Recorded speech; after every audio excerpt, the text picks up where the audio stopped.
Hello friends, welcome back to my channel.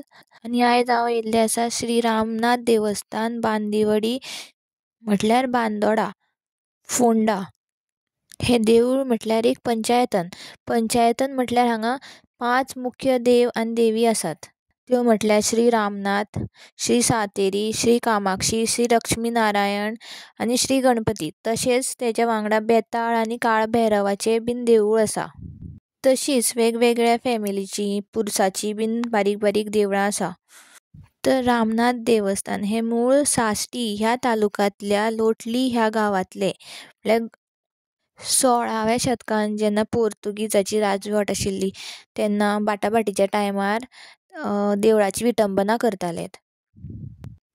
तेन्ना थंयच्या लोकांनी रामनाथ देवाच्यो आनी प्राकारांतल्यो बीन मुर्त्यो घेतल्यो आनी बांदिवडे फोंडा तालुक्यांत ह्या गांवांत येवन थंयसर त्या देवांची स्थापना केली.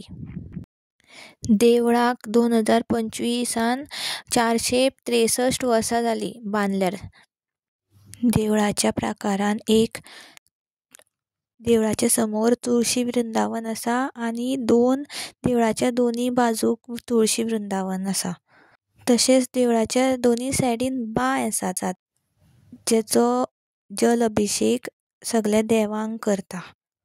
तशेंच देवळाच्या समोर दिपस्तंभ आसा जितून हिंदू संतांच्यो आकृत्यो केल्ल्यो आसा. देवळाच्या भितर सगळें चांदीचें नक्षीकाम केल्लें आसा आनी देवळाची वास्तू ही गोवन आर्किटेक्ट आनी प्लस मराठा स्टायल हे दोनी ब्लेंड करून जाल्ली आसा. बारीक बारीक लाकडाचें नक्षीकाम केल्लें आसा भितर सगळें. आनी देवळाचे बसपाची जी जागा आसा ती लांबच्या लांब आसा आनी मन प्रसन्न जाता. तशेंच देवळाची एक तळी आसा भायले सायडीन, रस्त्या सायडीनूच आसा.